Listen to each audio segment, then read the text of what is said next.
she literally threw my CV at me and told me to get out. And I was just shocked.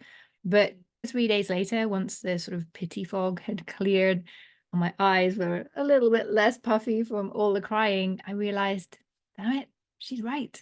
I hadn't taken credit from anyone else, but I hadn't given myself enough credit for my value and what I was doing. For too long, talented experts with a service-based business like coaches, consultants, and freelancers have been losing out to the often inferior competition, and for just one reason.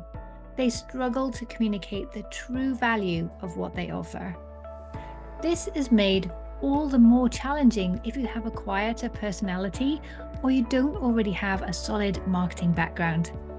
If you can relate, I'm excited that you're here because I believe that value whispering can help.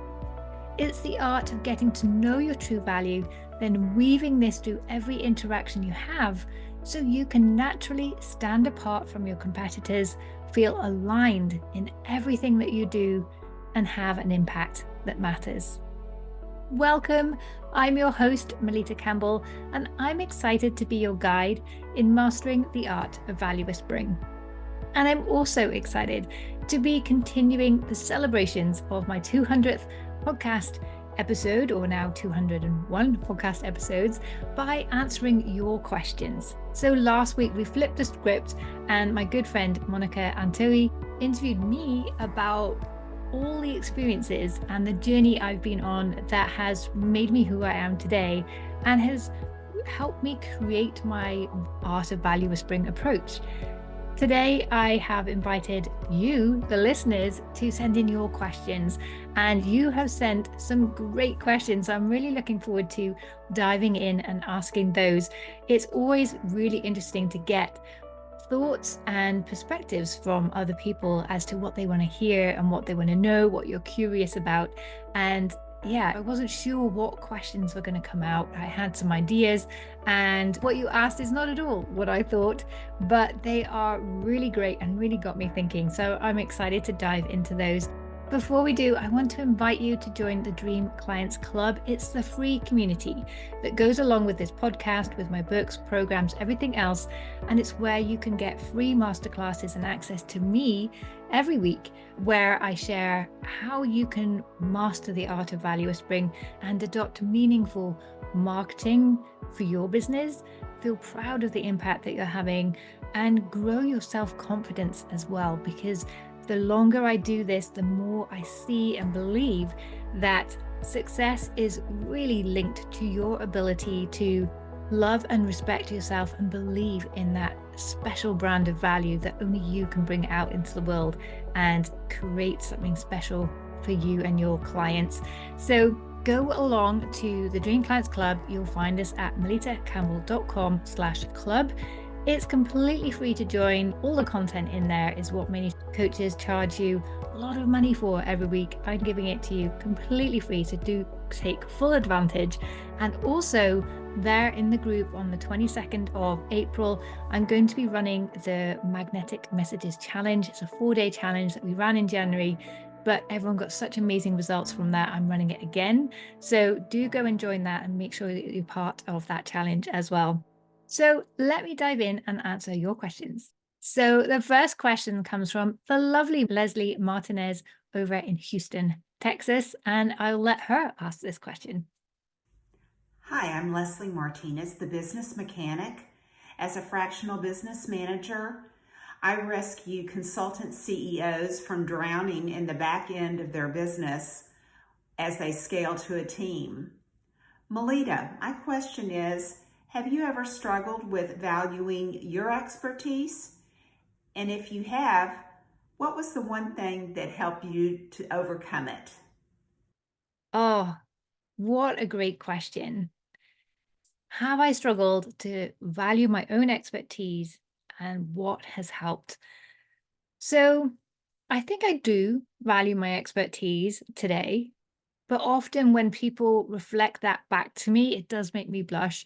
Like last week on the podcast, when Monica was talking about when I helped her with her messaging, just how much of an impact that made on her and how impressed she was at my process and my skill at extracting her value and communicating, like selling that back to her.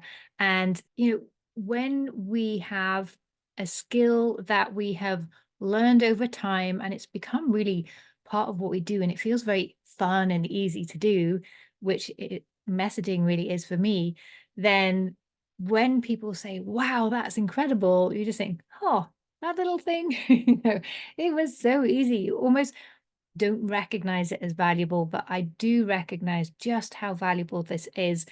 And it's really the reason that I started my business, or this version of my business, because I saw just how many business owners are struggling to build a sustainable business because they can't communicate that value to the right people. So they're not attracting enough of the right clients, they're not attracting the right revenue and profit margins. And if you can't communicate what you do clearly, so the right people think, wow, tell me more. I need this.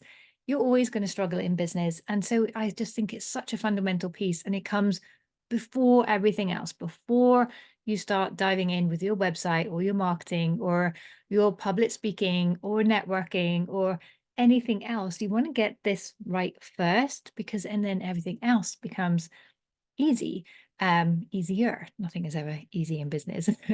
So I very much do value my abilities in that respect. I've been doing it a very long time, and I also value the impact that it has for other people. I'm very grateful for that ability. However, have I ever doubted my value? Absolutely.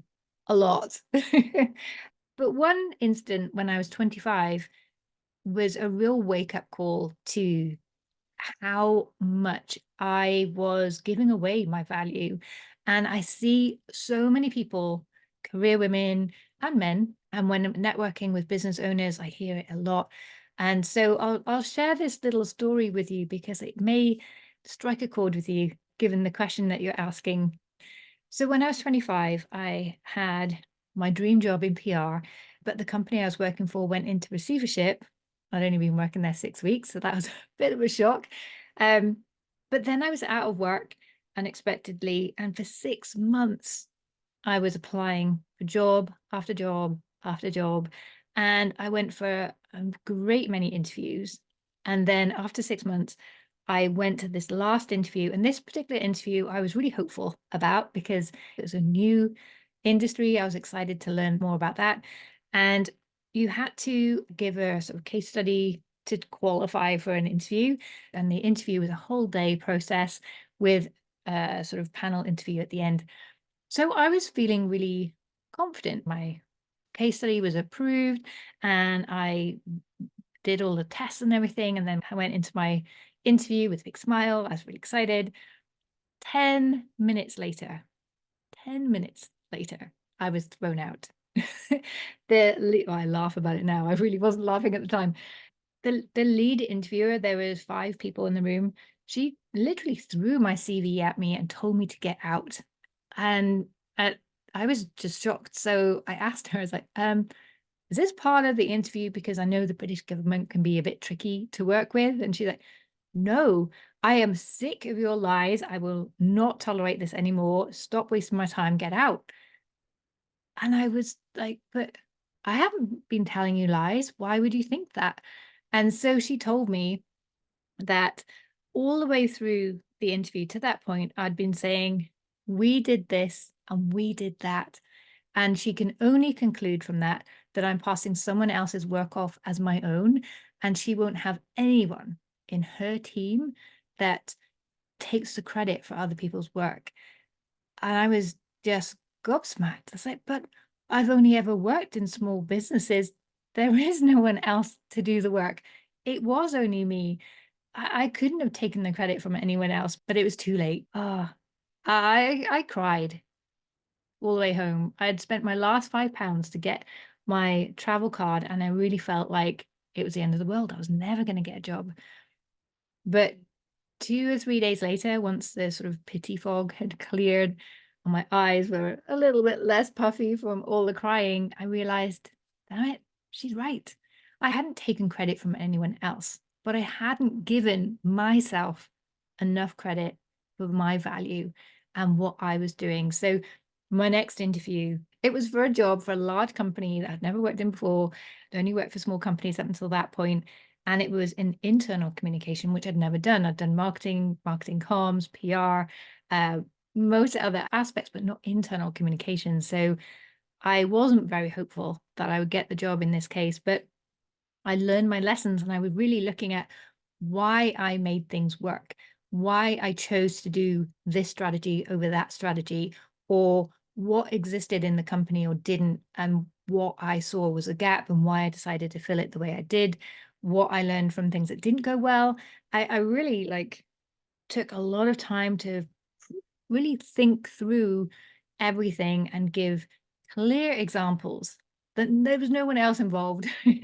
I made these things happen. And I went for my interview. It felt great.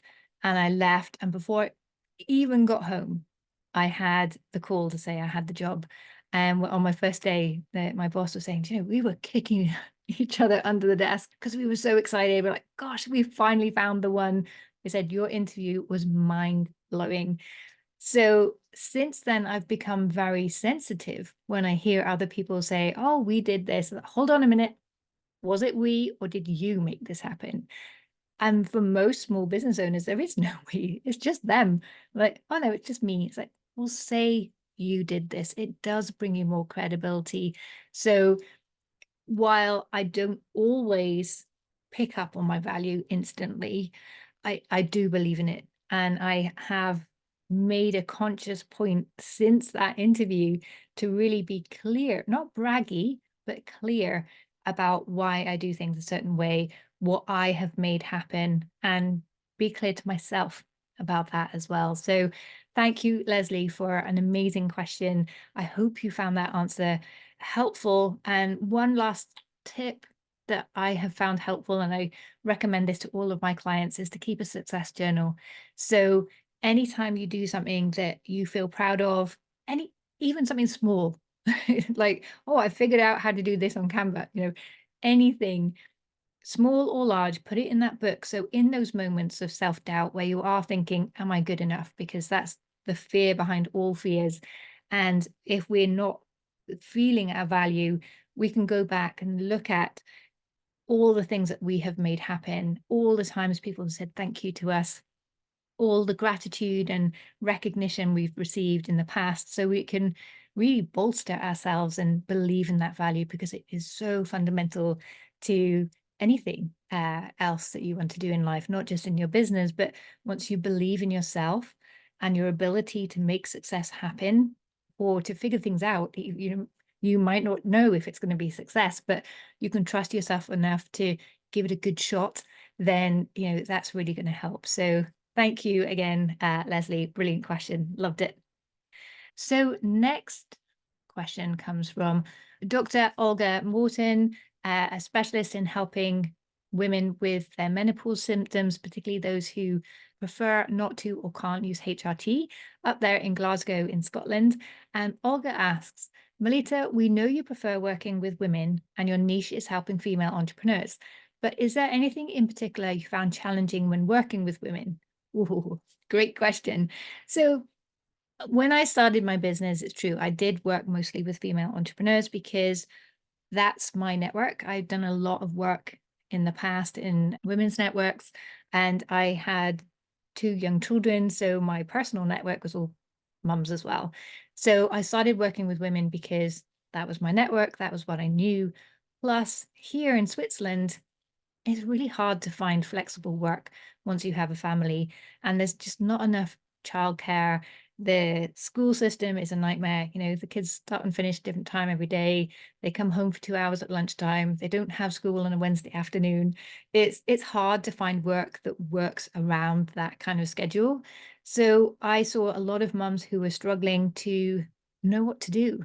And they thought perhaps they could start a business but didn't know where to start.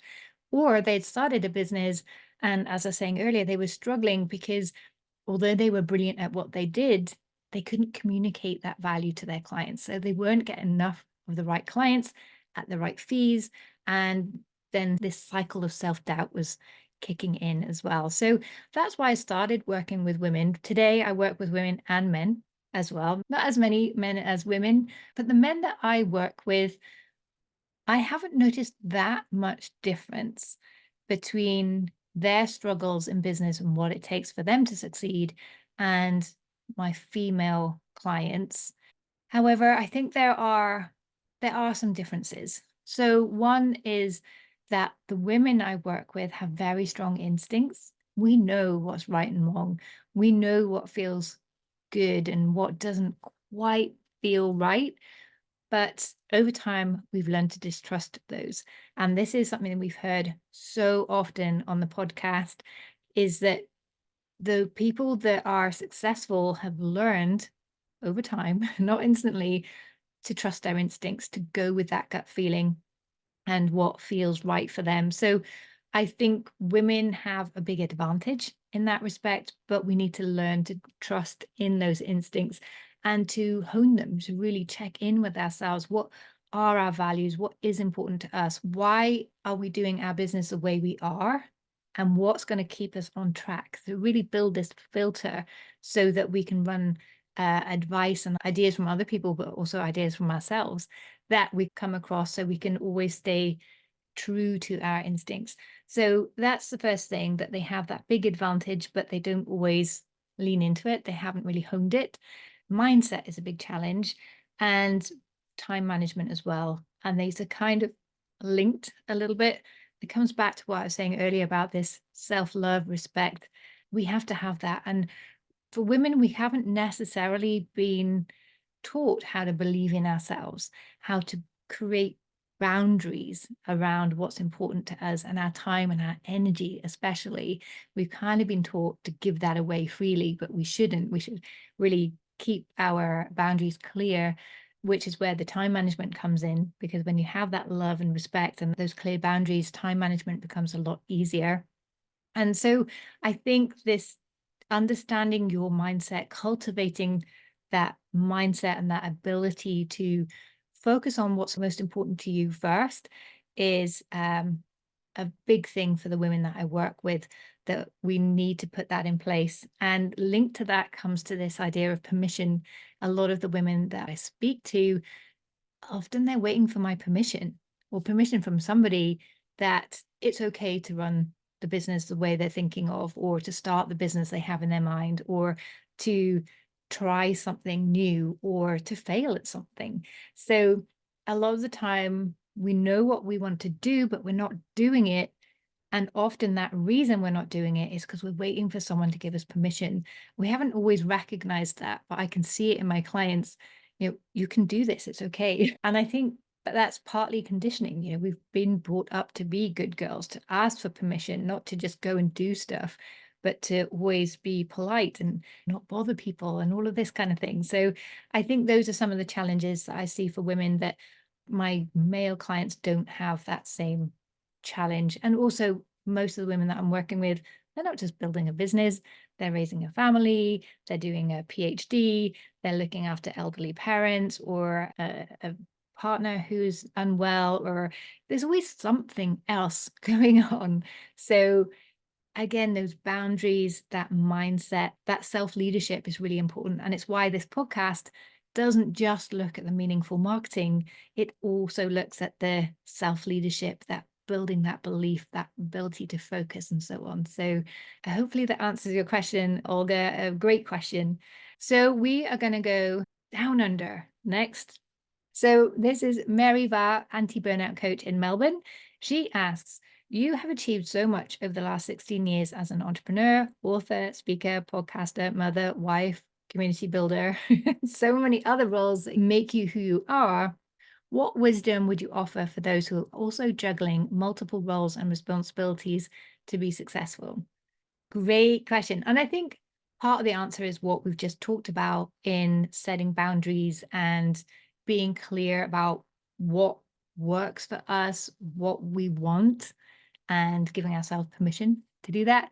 But what has helped me most is to learn to focus. And I do a lot, but I do not do it all at the same time. I am not consistent on social media at all. My podcast is pretty consistent, but everything else is not very consistent. But I do focus. So I do one thing at a time. And I've been doing this, as you said, for 16 years. So I have a lot of content and tools and things already that I can use. So I think that's important in being successful and juggling things is never compare yourself to anyone else because no one's in the same situation. Everyone's been doing this a different length of time. We all have so many personal struggles these days, and it just seems to be getting worse. There's so many other challenges and things going on in the background that we have no idea about. So don't compare yourself to others. Focus in on what's going to make a difference for you. What's important for you?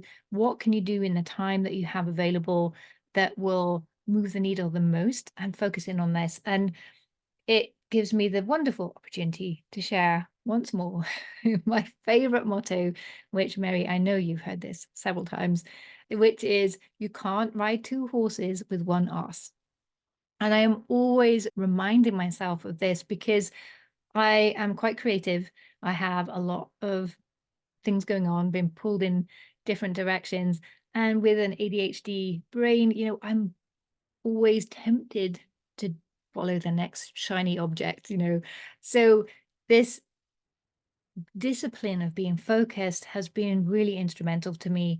So two things there have really helped me. The first is a one-page planning system that I created, and you can watch a masterclass on that in the Dream Clients Club. So go to melitacampbell.com/club to join.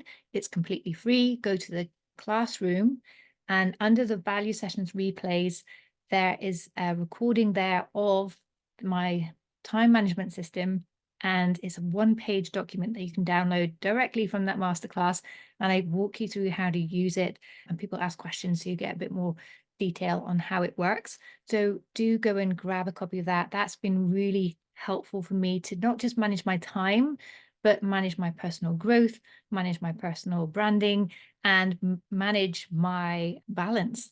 It helps me to focus in on my personal growth, my learning, and something to feed my soul every day. So all of that is in the planning. So do go and grab a copy of that and watch the masterclass. The other thing that has helped me is 90-day planning. So 90 days, I feel, is enough time for me to really get stuck into something that's significant and meaningful, but it's not so much time that it allows me to get distracted.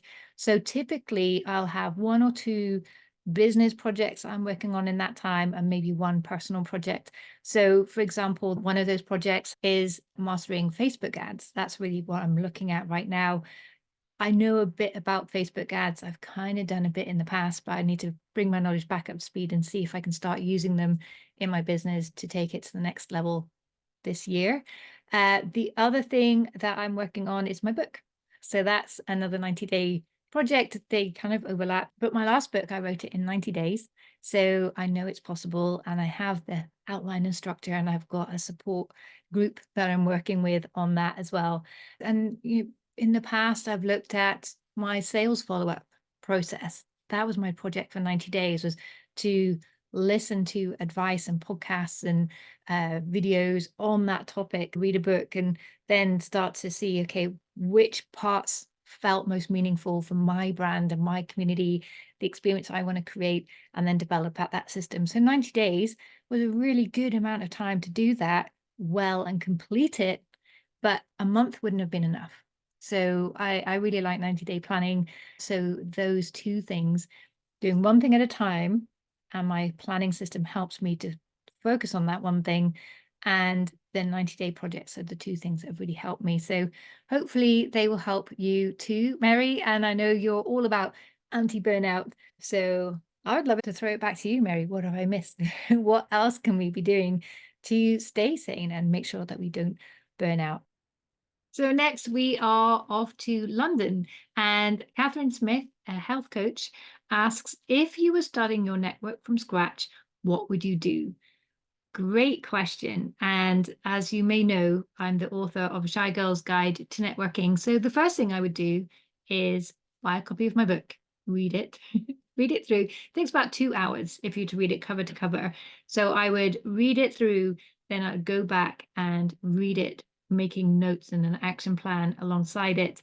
And I would put that into action. So the first part of the book is all about helping you get your mindset in the right place. And I have my victory formula because this was always where I struggled, is how to feel comfortable showing up at networking events in a way that suited my introverted soul, that didn't make me feel like I had to be center of attention and super smart and clever and funny and all of these, but I could add value in a quiet way and build my network bit by bit. So the victory formula helps you to set out your plan and your mindset in a way that helps you create your own path to networking. So you can show up in a way that feels good for you, builds your personal brand, creates connections, then creates that lasting impression with people as well. So it really takes you through step by step. So I definitely, I know it's a bit of a cop out and a bit of a plug, but really all my best advice is in there, and a step-by-step plan as well that you can put into action. However, where do I start? How do I find great networking opportunities? So I think you can think more broadly about networking. So often we think, oh, it's the Professional Women's Network is an event we should go to, or whatever it may be with the word network. At the end of it is an event where we can go and network. And they are absolutely. And it's worth trying ones that sound relevant and see how you get on. Some are brilliant. Some are organized in a way that helps us network in a way that works for us. Some really aren't. So it's a bit of trial and error. And if you find a network that you really enjoy, you might not want to only go to that network, but to go there once every few months because it's the same kind of people going all the time. So to go month on month may not be the best use of your time if you're trying to build a business and your awareness and so on. And if you don't already have networks in mind, you can use Google. That's a great source. LinkedIn events, Eventbrite, meetup.com. These are all great sources of events that you can go to where your ideal clients, or you might not be going to find clients. But first, when I got here, I was trying to make friends and I was trying to figure out how did things work in Switzerland. So I wasn't going networking to find clients. I didn't have a business back then anyway, but I had a different purpose. So you need to know who it is that you're looking for. What's your purpose? Why are you going networking? What do you want to get from that? And that's going to give you some ideas as to which of the best events to go to and which events in what order and how often is going to be a good plan for you. As someone who is more introverted and shy naturally, then I find that if I don't go to a networking event at least once a month, I do start to shrink back a bit. So I need to push myself out there so that I'm always pushing my comfort zone. And well, not really pushing my comfort zone, but keeping it expanded is perhaps a better way to express that.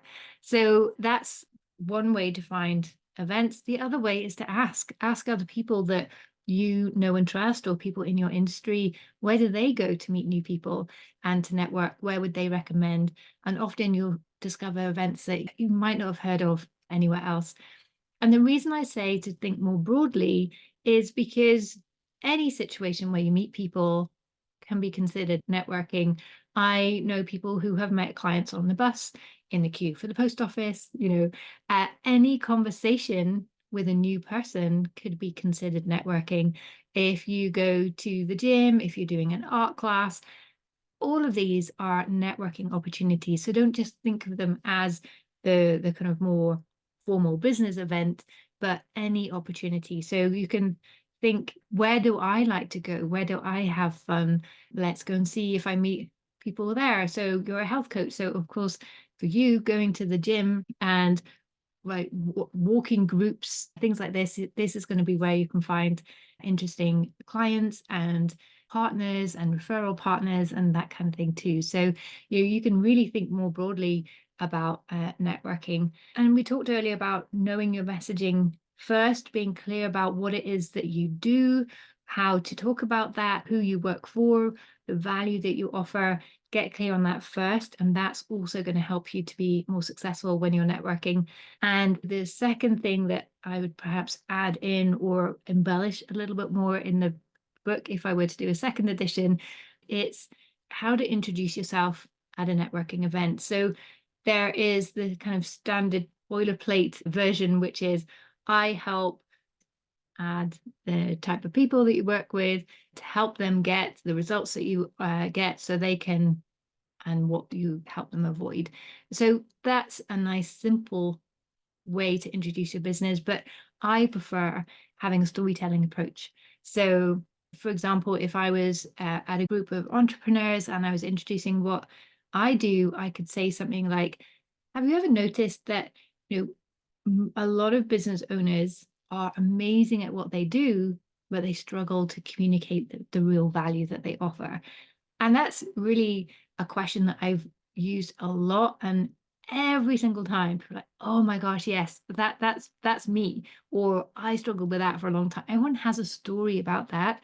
So they are brought into the conversation, they share their story about that, and then I said, "Great, well, that's exactly what I do. I help people, service-based business owners especially, to really define and believe in their value and help them learn how to communicate that in different situations so that their dream clients see them as their obvious choice of service provider, and in ways that feel natural and are in alignment with their brand and who they are as well." So that's what I do. I call it value whispering. And and that's then leads them into, "Oh, well, how do you do that?" Or "What value whispering? I haven't heard of that before." It gives them lots of opportunity to continue a conversation. So I've introduced my business, but I've started a conversation about my business. So the other person is going to ask me questions about this, give me more permission to tell them even more about my business, maybe share some case studies, talk about the different approaches that I have, why I do things differently, or I can talk about my books. Actually, I put it all together in a book. That's always a great way to, I call them conversation maintainers, when you can keep the conversation going. So that's worked very well for me and for a lot of my clients as well. So I would practice your introduction before you go to these events as well, and you'll be up and running in no time, especially if you've read the book. So we are back in Switzerland, which is where I'm based.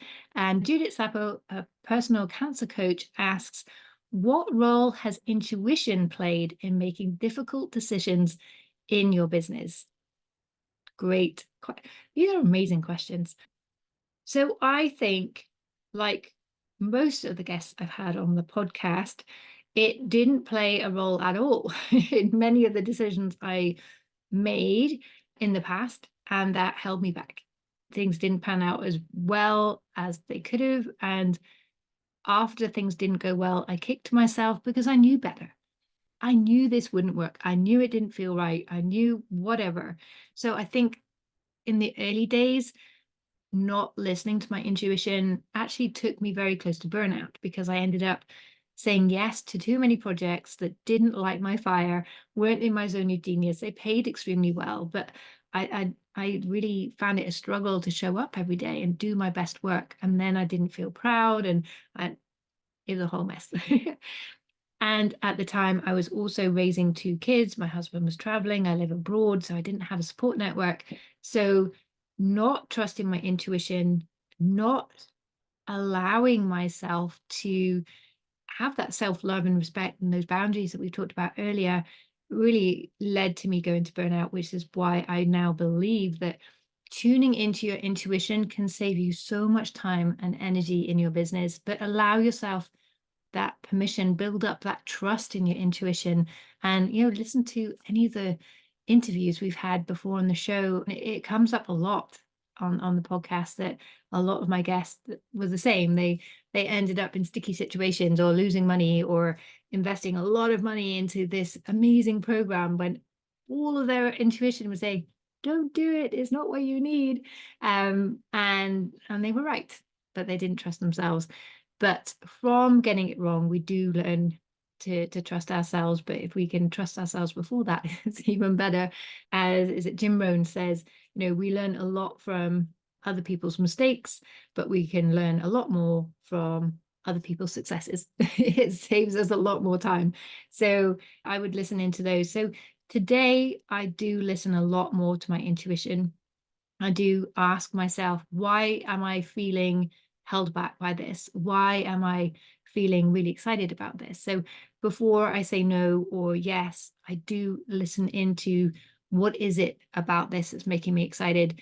Because sometimes you're excited about something going forward, but the reason for that is something else altogether, and it can lead you to an even better solution, or it can highlight gaps in your knowledge or gaps in your business, or it's something that you're missing that if you fill that, you won't need to do this extra thing, because it's very easy when you run your own business to take on more and more and more, because there's always more we can do. So we can always do things differently or better, but is that right for us? We really need to listen to ourselves first. So before we jump in and say yes or no to anything, to really check in with ourselves and trust that intuition, knowing that it's not some kind of whim. This is really our learned wisdom. It's come from our experience. It's been passed down through our DNA from all of the lessons that our relatives have had as well. And for women, we can rely on our intuition. It tells us a lot.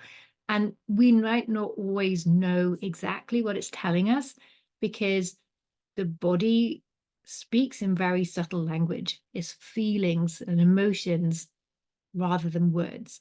So sometimes we may feel that something is wrong, but we don't trust it because we can't put words to it. But that's okay. If it feels wrong, sit with that. Figure out why it feels wrong before you make a decision one way or another. Don't discount that, because your body knows. It is telling you a really powerful lesson. So today, if I have any decision, not just difficult decisions, I really do lean in and trust that it's a process we all go through, but I think it can work really well in our favor. And as I said earlier, it's really the superpower that we have as women. So we should take full advantage. And even closer in Switzerland now, in my own home, as I was telling my daughter what the theme of this show was, that my listeners had asked questions. I was really excited. She goes, "Oh, I know what question they've asked." And I said, "Oh, actually, no one has asked that question. So can I ask it?" It's like, sure, I think it's a really good question. So her question from Nia Campbell, student here in Montreux, Switzerland, she asked, how can listeners be sure that they're listening to the right people and taking the right advice on board? And so we discussed this further, and she was like, well, how do they know how to find the right business coach for them? Because you're always talking about how you're not the right business coach for everybody, but how would someone know that? And I thought, that's a brilliant question.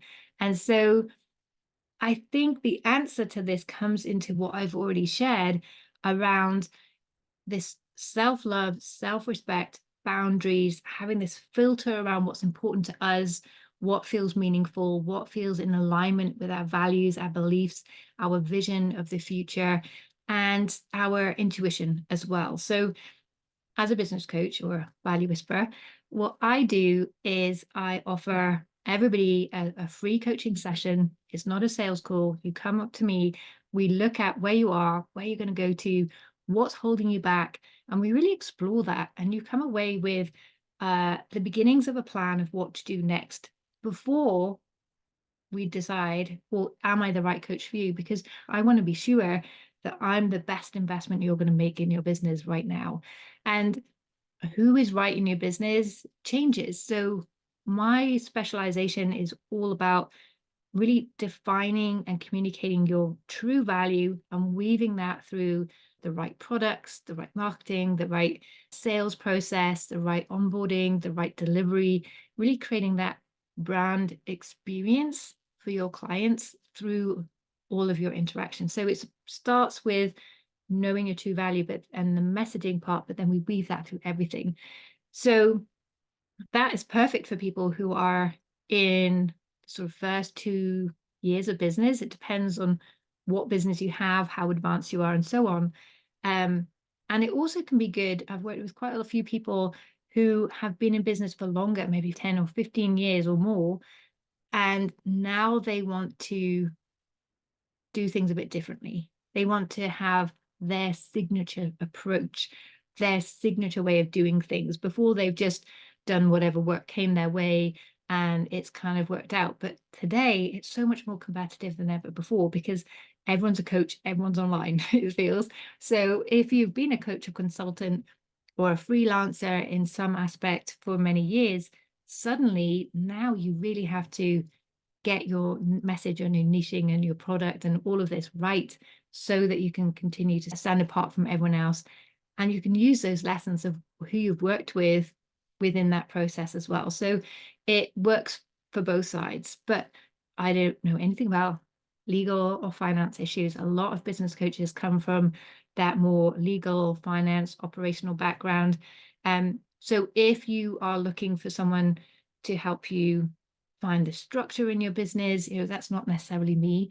If you're looking for someone that can help you build your team and scale beyond 5 million or so, that's not my expertise either. So it's good to know the background of the coach, what their expertise is, and what you want in your business. What's that next step? So you may not stick with the same business coach for years on years and years. You may find, I need this coach for the next 12 months, but then you need something different. So maybe you continue with a business coach, maybe you're good, maybe you need someone different. So you need to always kind of think through what it is that you're needing.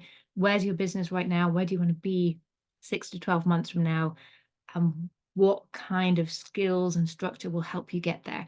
So know that, but then stalk the person a little bit, which is why I have these free sessions and a lot of content that you can enjoy in the Dream Clients Club, all available there for you for free. Because one, I genuinely want to help you, but two, you can start to understand my approach. You start to understand what it's like to work with me, how I teach, how I build community. And so if you enjoy that, then come and join the paid program, where you get a heck of a lot more value and a lot more feedback and support from me as well. So it gives you that little taster of what it's like to work with me. That's my demo or my little squirt of perfume in the department store. That's my version of that, because I want to be sure I'm going to be your best investment, but I want you to feel and believe that I'm the right person for you too. And I'm not the right person for everybody. I'm not a kick-ass coach that's going to swear at you and get really aggressive. Some people really need that. And some coaches, that's all they do. That's really not my style at all.